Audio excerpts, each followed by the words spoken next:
Women university Multan نے سیلاب متاثرین کی بحالی کے لیے ایک تاریخی مثال قائم کر دی۔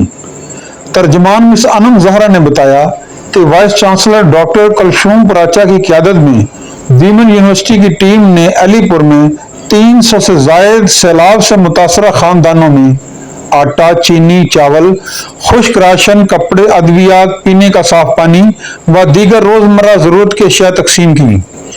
اس کے علاوہ نقد رقم کے لفافے بھی تقسیم کیے۔ اس موقع پر vice chancellor doctor Kulsoom Paracha نے متاثرین کو حوصلہ و تسلی دی اور اپنے خیالات کا اظہار بھی کیا۔ یہاں پر میں نے دیکھا بیٹے کہ یہاں بہت لوگ بہت بری حالات ہیں، فصلیں تباہ ہو چکی ہیں، ان کے بالکل فصل پکی ہوئی، کپاس، چاول سب گیا، زیرو پر آئے ہوئے ہیں، ان کے گھر گر گئے، نہ ان کی چار دیواری ہے، نہ گھر ہے، نہ خیمہ ہے، نہ پانی ہے، نہ راشن ہے، نہ جوتا، نہ کپڑا، کچھ بھی نہیں۔ یہ اللہ کی آس پر درختوں کے سائے میں بیٹھے ہیں، ہم سب کا فرض ہے، ورنہ قیامت کے دن ہمیں جواب دینا ہوگا کہ ہمارے بہن بھائی کس حالت میں تھے اور ہم نے ان پر نظر کرم نہ کی، نہ ہم نے ان کی طرف دیکھا۔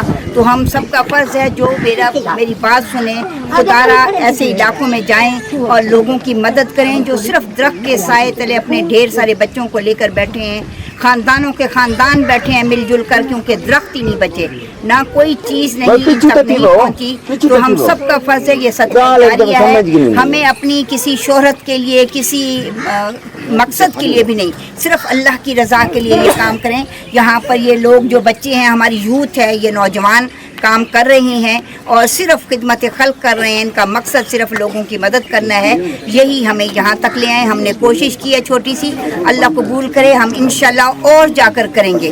اور ہم یہاں سے جو حالات ہم نے دیکھے ہیں تو دل یقین کریں خون کے آنسو رو رہا ہے۔ میں جہاں جہاں دیکھتی ہوں تباہی تباہی ہے، کچھ نہیں بچا۔ تو اللہ تعالیٰ ان پر اپنی بے شمار رحمتیں کرے اور ان کو اپنے دربار سے دے۔ ہم سب کا فرض ہے ان کی مدد کرنا۔